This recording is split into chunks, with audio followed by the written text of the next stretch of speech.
तो हेलो दोस्तों, आज हम बात करने वाले हमारे भारत के सबसे महान और प्रतापी राजा, जिनके नाम पर हमारे भारत के 3 मुंह वाले शेर के प्रतीक को अशोक स्तंभ नाम दिया गया है और उनके ही नाम पर हमारी भारत सेना का सबसे बड़ा पुरस्कार अशोक चक्र सम्मान में दिया जाता है। ऐसे महान राजा चक्रवर्ती सम्राट अशोक भारत के सबसे शक्तिशाली राजा माने जाते हैं। तो दोस्तों, सम्राट अशोक का शासनकाल 269 ईसा पूर्व से लेकर 232 तक चला।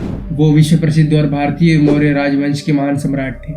एक मान्यताओं के अनुसार जब वो आश्रम में थे तब उनको एक समाचार मिला कि उनकी माँ को उनके सौतेले भाइयों ने मार डाला है। तब क्रोध में आकर उन्होंने राजभवन में जाकर अपने सारे सौतेले भाइयों की हत्या कर दी और खुद सम्राट बन गए। उस पश्चाताप के बाद उन्होंने प्रण लिया कि वो कभी शस्त्र नहीं उठाएंगे। उसी के साथ उन्होंने बौद्ध धर्म भी अपना लिया। दोस्तों, सम्राट अशोक का पूरा नाम देवाना प्रिय अशोक था।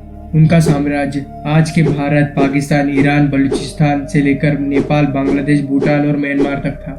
इसी के साथ चक्रवर्ती सम्राट अशोक विश्व के सभी महान और शक्तिशाली राजाओं की श्रेणी में हमेशा प्रथम स्थान पर थे। उनको चक्रवर्ती सम्राट कहा जाता था, जिसका अर्थ है सम्राटों का सम्राट। दोस्तों, लेकिन मान्यताओं के अनुसार सम्राट अशोक की सबसे रहस्यमय बात तो यह है कि उनके पास 9 रहस्यमय महाज्ञानी लोग थे, जिनके निर्देश और सहयोग के बल पर ही सम्राट अशोक ने महान कार्यों को अंजाम दिया था। ऐसा माना जाता है कि उन्होंने 9 प्रमुख लोगों की एक ऐसी संस्था बनाई हुई थी जिन्हें कभी सार्वजनिक तौर पर उपस्थित नहीं किया गया और उनके बारे में लोगों को भी बहुत कम जानकारी थी।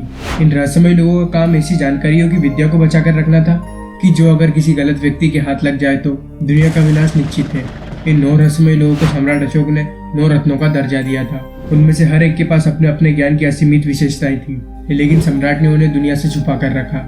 माना जाता है कि वही लोग हैं जिन्होंने भारत में रहस्यमय मंदिर, विज्ञान और टेक्नोलॉजी में भारत को समृद्ध बनाया। दोस्तों, कहा जाता है कि उनके ज्ञान को एक किताब में संभाल कर रखा हुआ है। इस किताब को किसी रहस्यमय व्यक्ति को सौंप दिया था कि वो उस किताब की रक्षा कर सके।